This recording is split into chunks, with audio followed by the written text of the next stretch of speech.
periodically throughout the course of the year just for being a registered descendant of a slave, and let us worry about how we do on that land. Don't try to sit up here and predict what we're going to do or how it's going to work out. Give it to us and let us figure it out, and let the cards go as they lay. It is what it is.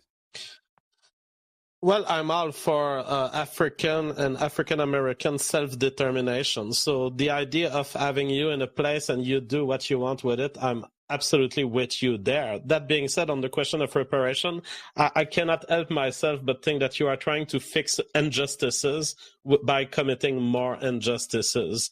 The fact is that there were white servants also in the 17th century in America. There was one for every four black slaves. How would we know if you're a descendant of the servants, the white servants, or a descendant of the black slaves? And I think you mentioned other types of reparations that were given, which I disagree. I don't think we should pay reparations to Israel. I don't think we should pay reparations to Japan either. It's sad, but we do have to do it. It seems that it's been chosen against our will, but I disagree with it. But it's not by taking money, which is essentially a race-based request. At this point, what you're suggesting is essentially it will be assumed that the white people of America will be paying the reparations, and the black people of America will be somewhat assumed, if they can demonstrate that their ancestors were there before 1960s, that they must have been slaves. But the reality is much more complex. You're going to steal money from people who may not have hurt your ancestors at all. It's not just about slavery, it's also about Jim Crow. Let me just put that out there. All right. Well, yeah, I mean, as far as Jim Crow goes, yes, there were legal disadvantages to black people. I recognize this. It's a sad past, and I'm against that. I'm for the equal recognition of everyone in our society with equal civil rights, but I'm not for allowing reparations, which I see as theft. You was going to say something? Let me ask you a quick. I want to get something for clarification. Would you be against like having how we have reservations, casinos for Indians? Are you suggesting something along the lines for African Americans that want to go live on on their own land? If we somehow like we said, okay, we're going to give you this portion of land and have it like an own nation kind of thing, it's like self-segregation. Yeah, absolutely, yes. Okay. Yes, I support that. Absolutely. Okay. And I also support that in the form of probably America be balkanized into various states with various preferences. I think we definitely need to ensure that every population lives with the consequences of their choices, or else you have a kind of parasitic relationship that develops. You have people, for example, demanding social welfare from the state in the U.S., and social welfare disproportionately advantages the poor and takes from the rich. And I wish that we were in a world in which people would live with the consequence of what they vote for. In other words, if the black population was isolated into a big enough state or a big enough set of states where, okay, you want to vote Democrat, you want to vote left, okay, you do it, but you're going to live with the consequence of this. And then right-wingers could have their own part of America in which they decide to go forward with right-wing policies, and they live both with the negative and positive consequences of it. Where does that leave me, somebody who doesn't represent either party, because I'm not a leftist or righty? Well, I mean, as part of the black population of America, you are extremely more likely to be voting on the left on various issues, right? Well, not all the time, no. It's a lot of issues that the left support that I don't support, and there are issues on the right that people support that I don't support. I don't align myself to either party. I actually support that black people. I actually hold the position that black people need to stop voting blindly and lining themselves to one party. I think I believe that black people should hold their votes hostage, and we should not align ourselves with anybody until somebody comes along lines talking about, again, reparations. I'm gonna keep going back to that because that's what I'm really pushing right now. Until somebody's talking about reparations, regardless of party, we should hold our votes hostage and not vote for anybody on a national level. Now, that's your personal position, and I can totally understand that there is diversity in the black population, but you recognize that if you were to end up in a kind of black ethno-state in the U.S., you would have to live with a population that has voted 95% and more for Obama, for example. Those are the people that voted, yeah, absolutely. The numbers are going down, though, as far as like Democratic support with black people each election, because a lot of black people are getting upset with the Democratic Party. They feel like we being left behind. Everybody else's agenda is getting pushed in front of ours. It seems like every time it's our turn for our agendas to get pushed in front, something else pops up. An immigration issue pops up where that becomes the forefront.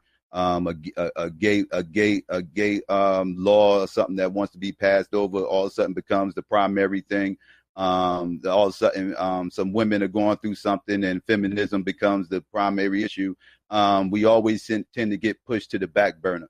It's always somebody else we always got to wait for somebody else to fix their issues. So a lot of black people are starting to get a little bit annoyed at this. And you got people like myself who's smart enough to realize the conservatives ain't the way to go either. So what we need to do, me personally, I feel what we need to do is form our own party locally and start doing what we have to do on a local level. And as far as the national level, again, hold our votes hostage until somebody is actually coming with a serious black agenda, not a minority agenda, but a black agenda, because a minority agenda includes women from all ethnicities. Minority includes Asians, Hispanics. It includes gays. It includes everybody, right? It's nothing that's specific for black people. We need something that's specific for black people. We can't keep doing this. We can't keep having these situations where everybody else keeps getting pushed in front of us, and we just getting scraps. We getting crumbs, and it's not getting us anywhere. We've been doing this for decades, and it's not working. So we need to start doing something else to change the political landscape. Me personally, that's the position that I hold.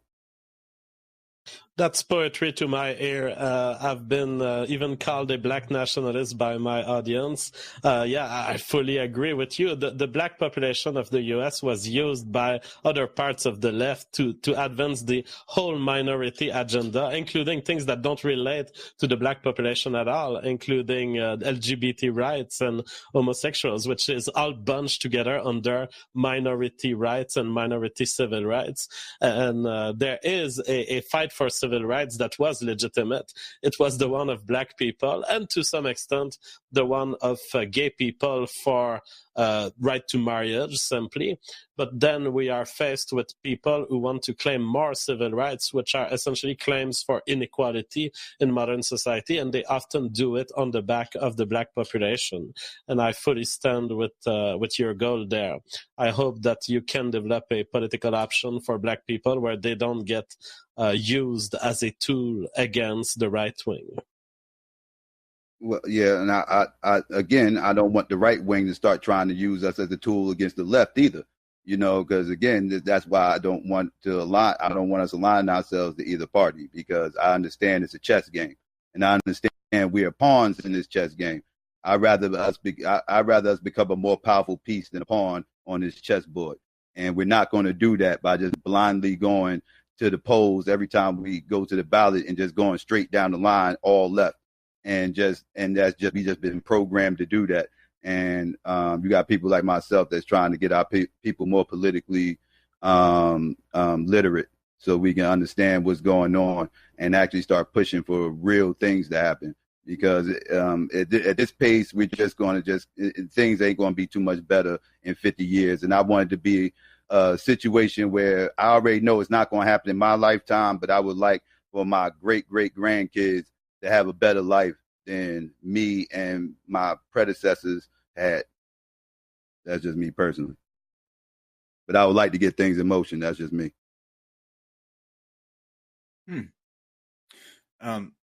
Steve, did you want to follow up anything that you heard?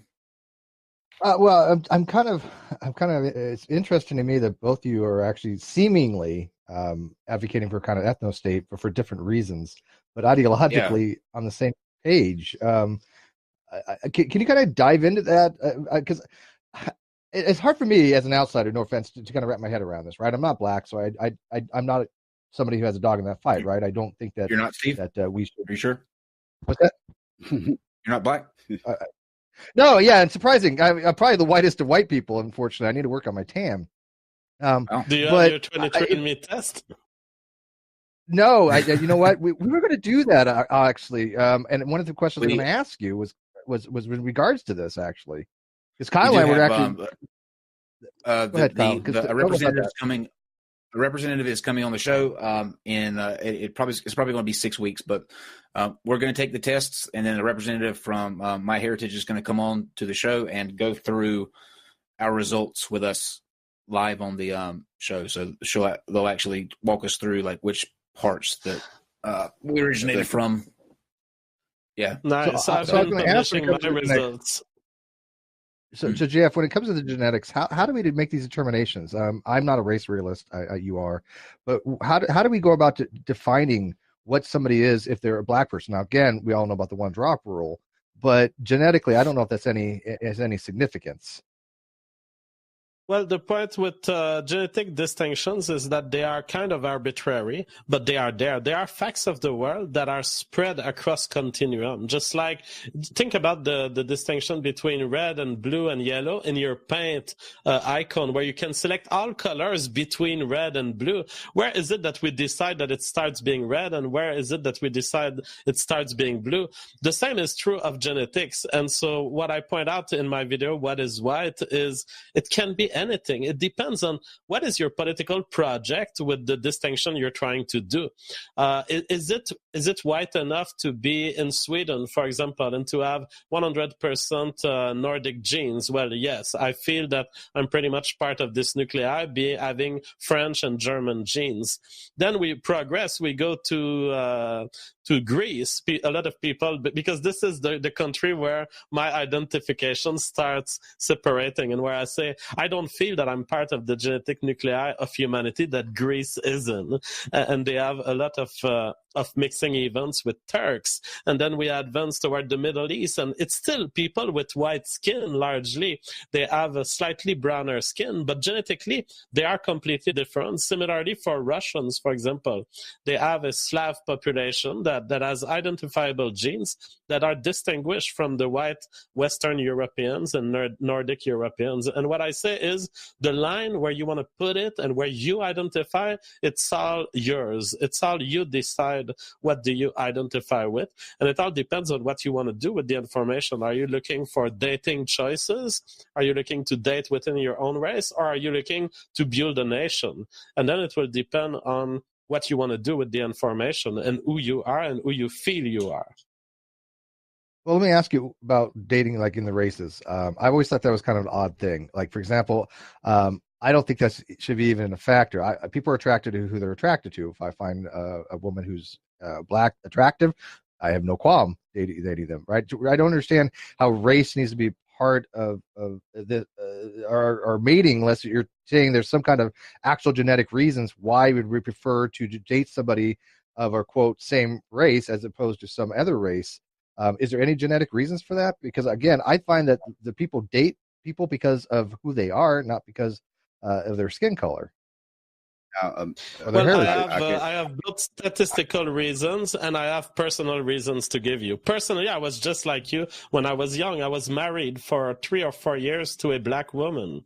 And I'm a very open guy. I've been dating Asians. I've been dating pretty much around the world. And there is no word to say how comfortable I am with a true 100% white European. It feels good. Everything seems more harmonized. That's how I feel. It's subjective, but I will tell you, if when I was young, someone could have entered it into my brain that, yeah, it does matter. Oh God, the time and the violence I would have saved in my life, the abuse I've been exposed to by being in these relationships where the woman is so different from what your genes expect that it crashes systematically. Now, it's personal experience. It doesn't have any statistical value. But the reality is that statistics are coming out, and there's a good article on this on Conservapedia with up to 12 referents that have looked into this.